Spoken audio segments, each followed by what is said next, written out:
नमस्कार मित्रांनो, आज आपण पाहणार आहोत 3 पिढ्यांनी जपलेला आणि साठवलेला एक अद्वितीय संग्रह, ज्यामध्ये 300हून अधिक प्रकारच्या गणेशांच्या मूर्तीचा समावेश आहे. तसेच हस्ततंतावर कोरलेल्या कलाकृती, जुनी घड्याळे आणि इतर अनेक दुर्मिळ वस्तूंचा संग्रह आहे. व्हिडिओला सुरुवात करताना आपण पाहूया 1920च्या दशकातील शाडू आणि कापसाचा वापर करून तयार केलेली सुबक अशी गणेशाची मूर्ती.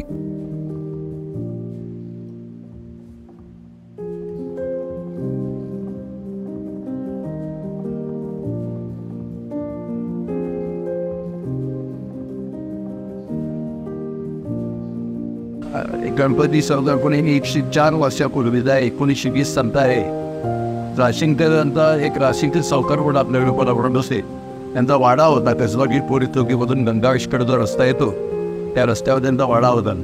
तो वाडा त्यानंतर त्यांनी विकला आणि त्यानंतर कपाट सकट हे सगळं सांभाळायला त्यांनी आमच्याकडे दिले. कापूस आणि शाडू याच्यापासून केलेला गणपती आणि सरस्वती मूर्ती आहे. आता आपण पाहत आहोत ही गणेश मूर्ती संपूर्ण एका लाकडात कोरली आहे. या मूर्तीचे वैशिष्ट्य म्हणजे मूर्तिकाराने काम करत असताना नैसर्गिक प्रकाशामुळे मूर्तीवर ठळकपणे उभारलेले विविध घटक दिसू लागतात.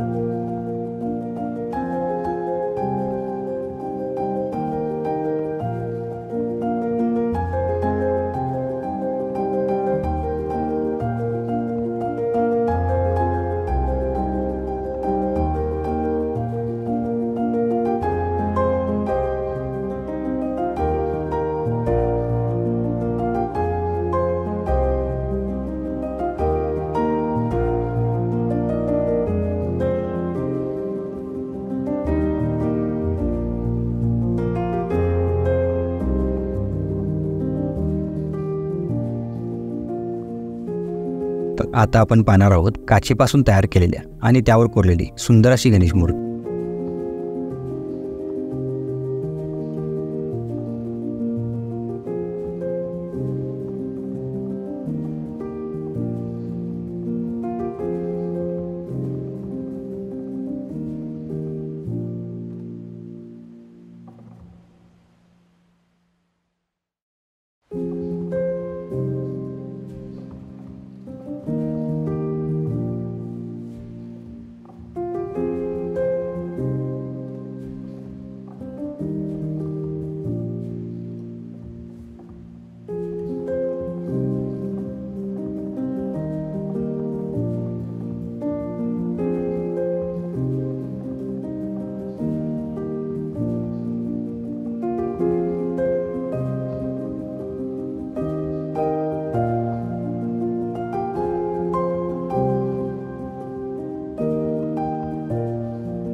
आता जी मूर्ती आपण पाहतोय ती गायीच्या शेणापासून तयार केलेली आहे. ही अनोखी कला खरोखरच प्रशंसनीय आहे.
ओडिसामधील आदिवासी कलाकारांनी तयार केलेल्या गणेश मूर्ती विविध आकार आणि रूपांमध्ये आपल्यासमोर येतात.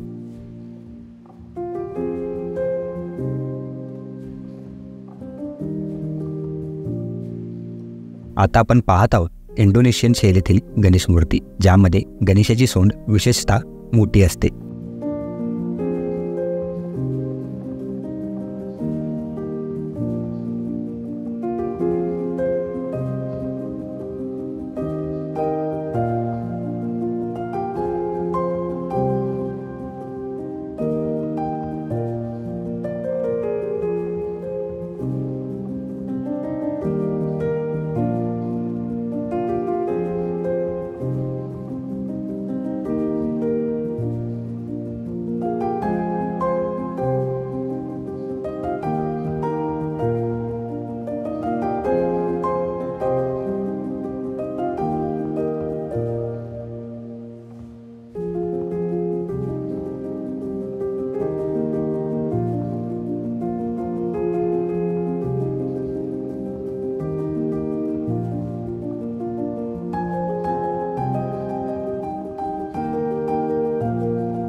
आता आपण पाहणार आहोत हस्तिदंतावर कोरलेल्या आणि इतर काही कोरीव गणेश मूर्ती.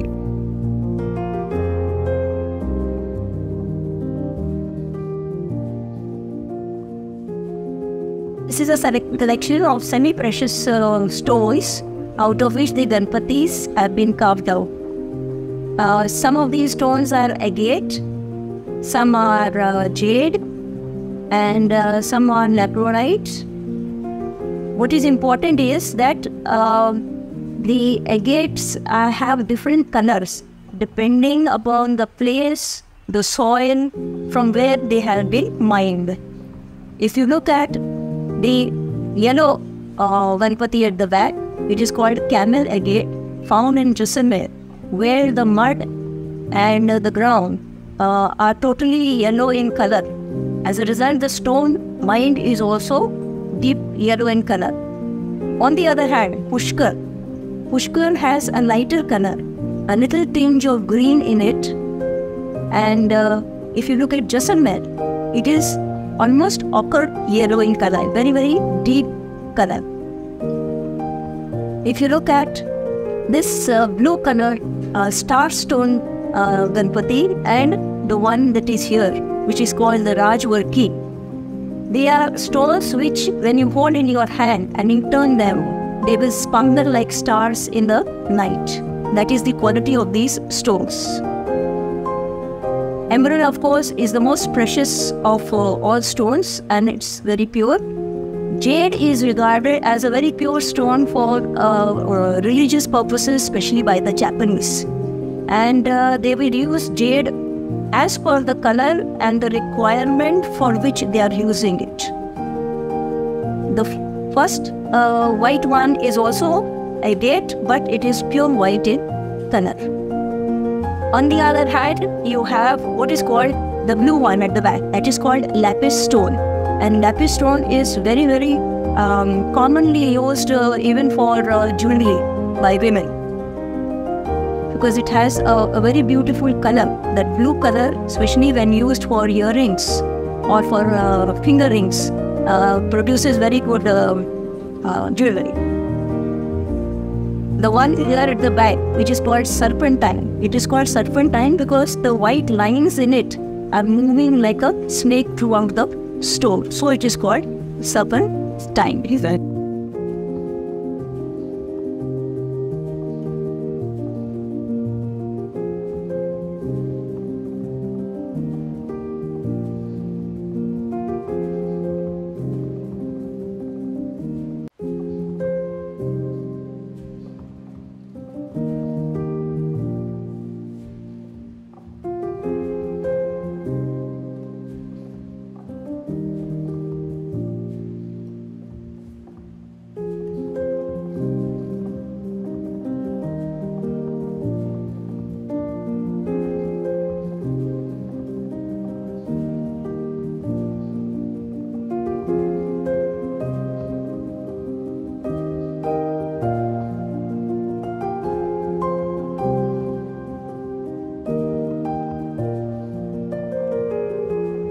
पुढे आहे पाम लीफवर कोरलेले गणेशाचे चित्र, ज्यामध्ये नाजूकपणे काम केलेले आहे.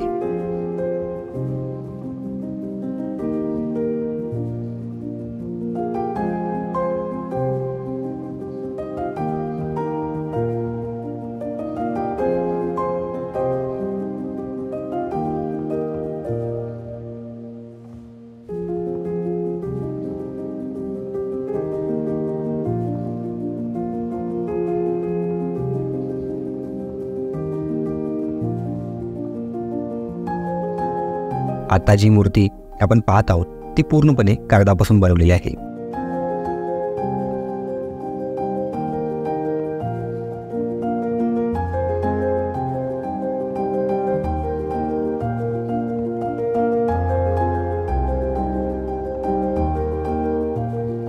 आता आपण पाहत आहोत 7 ते 8 इंचाची पोवळ्यामध्ये कोरलेली गणेश मूर्ती, जी खूप दुर्मिळ आहे.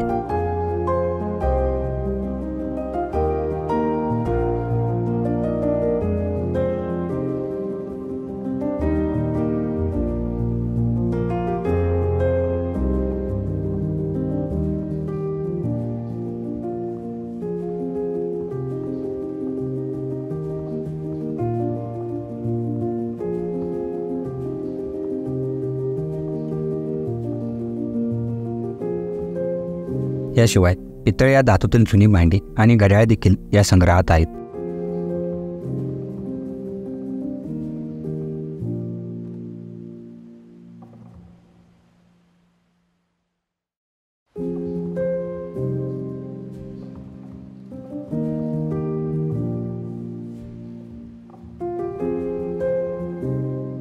भोपाळ येथील म्युझियममधील मूर्तीच्या साम्य असणारी एक अनोखी मूर्ती देखील येथे आहे.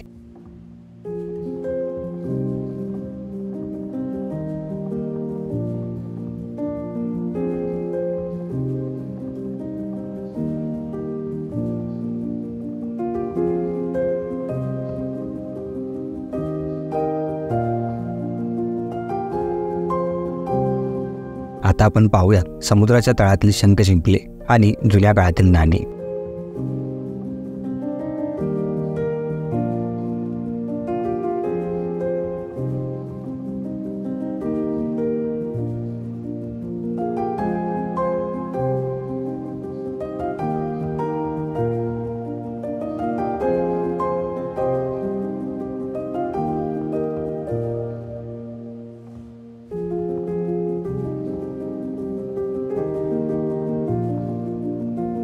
भारतीय मोनालिसा म्हणवल्या जाणाऱ्या मूर्तीचे दर्शन घेताना आपण खूपच प्रभावित होणार आहोत.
आता आपण पाहूया 12व्या शतकातील एक मूर्ती जी उत्खननातून मिळालेली आहे आणि ती आजही आपल्या मूळ स्वरूपात आहे.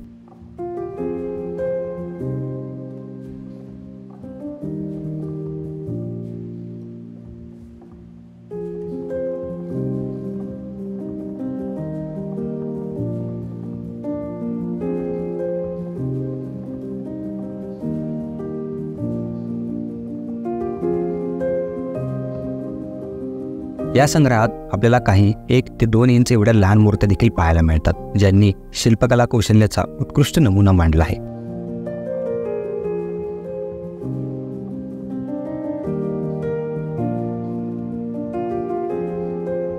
आता आपण पाहत आहोत एक सुंदर चंदनाच्या लाकडापासून बनवलेला बॉक्स.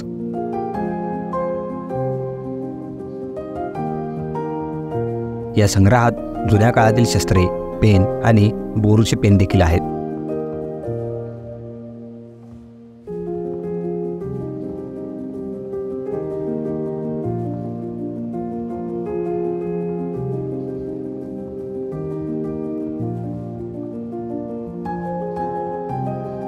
मोहेंजोदडो काळातील नाणी, जीवाश्म दगड आणि इतर दुर्मिळ वस्तू देखील या संग्रहात आहेत.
स्पेशल सिगारेट केस आहे, याच्यात सिगारेट सगळ्या ठेवायच्या आणि हा हे नॉब आहे, हा नॉब इकडे दाबला की तो पक्षी एक सिगारेट बाहेर काढतो. म्हणजे ती लोकांना वापरता येते. चाई होती आणि याच्यात नाही सिगारेट अशा निघायच्या. बरोबर येणार होते त्यावेळी गवळी म्हणून आहेत, त्यांना ते काम मिळालेलं होतं मायक्रोफोन सिस्टीमचं. आणि त्या काळात त्यांनी मग हा त्या काळातला भारतातला सर्वात प्रसिद्ध हा टर्नरचा मायक्रोफोन हा मुंबईला जाऊन मुद्दा मांडला होता आणि जवाहरलाल नेहरूंचं भाषण त्याच्यावर झालेलं होतं.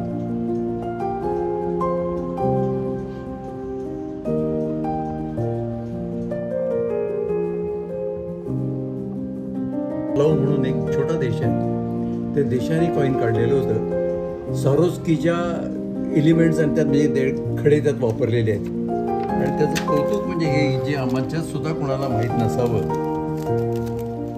ते संपूर्ण डबा वगैरे सगळं त्यांनी त्याचं काहीतरी लिमिटेड एडिशनचं होतं. ह्या 511 काहीतरी नग काढले होते त्यांनी. त्यांचं बुकिंग त्यावेळी आम्ही केलेलं होतं. तर तो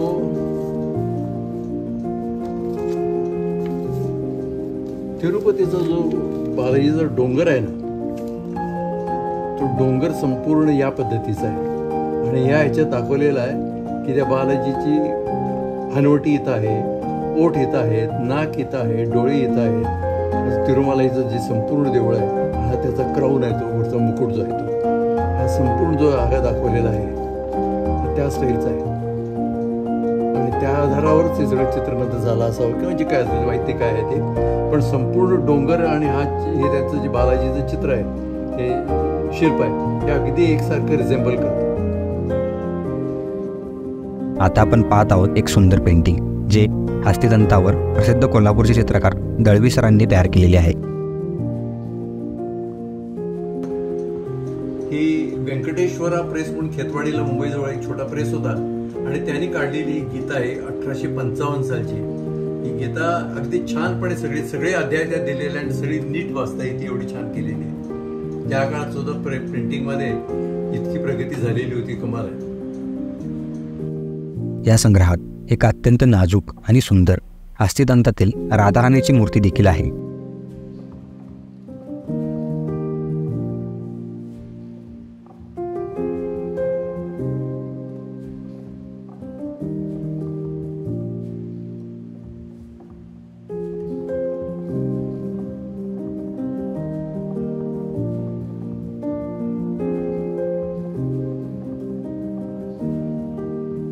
आता पाहूया जुन्या काळातील ट्रायपॉड आणि कॅमेराचा एकत्रित संग्रह.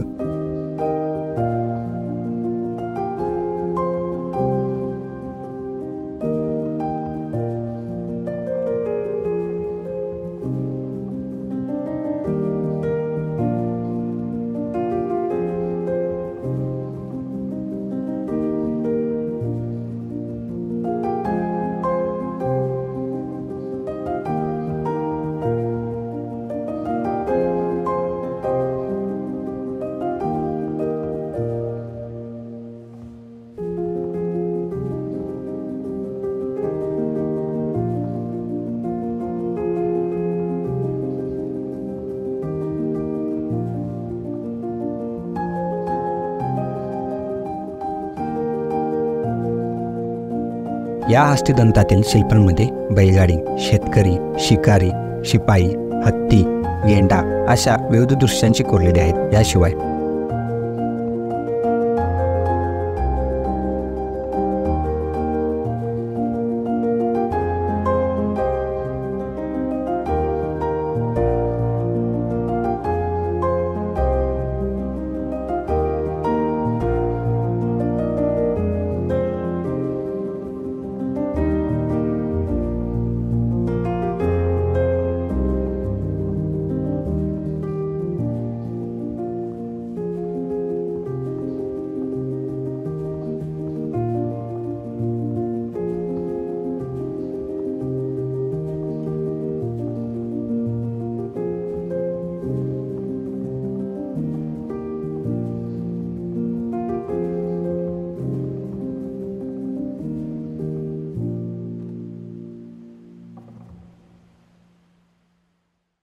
जुन्या काळातील सुपारी फोडण्याचे आडकित्ते आणि कंदील, टोप या वस्तूचा संग्रह देखील येथे आहे.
म्हणून कंपनी होती, त्या कंपनीने पहिल्यांदा कंदील काढला. त्या काचेवर 1923 घातलेला आहे. तो पाहून नंतर ओगलेवाडीमध्ये प्रभाकर कंदील म्हणून पितळी कंदील सुरुवातीला काढले गेले. पितळी कंदील काही सगळ्या परवडू शकत नाही. नंतर मग पत्र्याचे कंदील आले आणि तो आले. त्यानंतर डिटमार म्हणून एक इंग्लंडची कंपनी होती, इंग्लंड ऑस्ट्रेलिया सगळीकडे ती असायची ती. त्यांनी तो जो दिवा काढला त्या दिव्याला गॅस बत्तीसारखं मेंटल होतं आणि त्या केरोसिन वरून ती गॅस बत्तीसारखं किंवा बल्ब सारखा लाईट पडायचा. त्यामुळे तो त्यातला तो डिटमारचा कंदील आहे.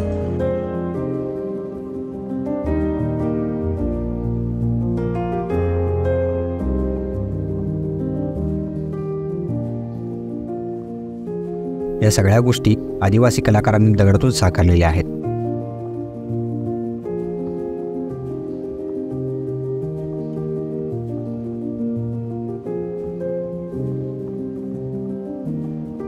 हे चेसचं असं फोल्डिंग टेबल आहे, चारी बाजूने असं फोल्ड होतं. त्यानंतर या ह्याच्यात सोंगट्या ठेवण्यासाठी जागा आहे, ह्याच्यात सोंगट्या ठेवल्या जायच्या आणि हा त्याच्यावरचा पट आणि या पटावर मग सगळ्या सोंगट्या मांडून मग त्याप्रमाणे खेळलं जायचं. या सगळ्या सोंगट्या त्याच्यावर मांडून ठेवत होतो आपण. चेस टेबल म्हणूनच हे असं हे होतं.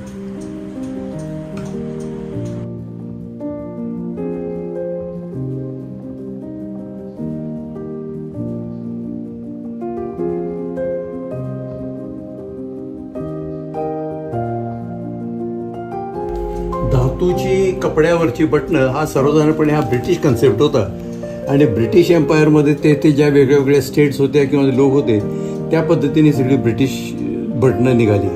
या धातूच्या बटणामध्ये माझ्याकडं ब्रासची, कॉपरची, सिल्वरची, गोल्ड अशी सगळी बटणं आहेत आणि ही वेगवेगळ्या पद्धतीची आहेत बटणं. ह्या बटणामध्ये स्पोर्ट्स क्लबची बटणं असायची, नेव्हीची बटणं असायची, एअरफोर्सची असायची, आर्मीची असायची.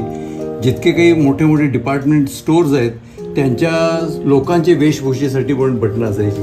अशी वेगळी वेगळी बटणं आहेत ही सगळी. बटणांचं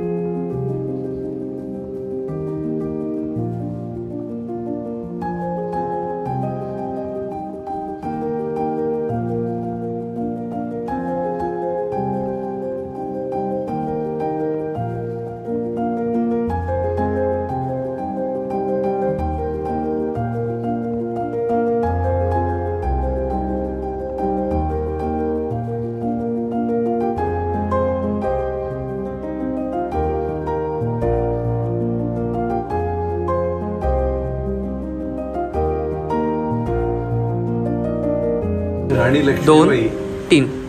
राणी लक्ष्मीबाई म्हणजे आज झाशी राणी म्हणून आम्ही ओळखतो, तिचं नाव मणिकर्णिका.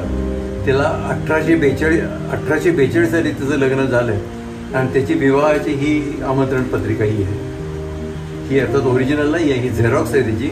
ओरिजिनल पत्रिका तर माझ्याकडे असणं शक्य नव्हतं ती, पण 1842 सालची आहे ती. हा व्हिडिओ आपल्याला कसा वाटला कमेंटमध्ये नक्की सांगा.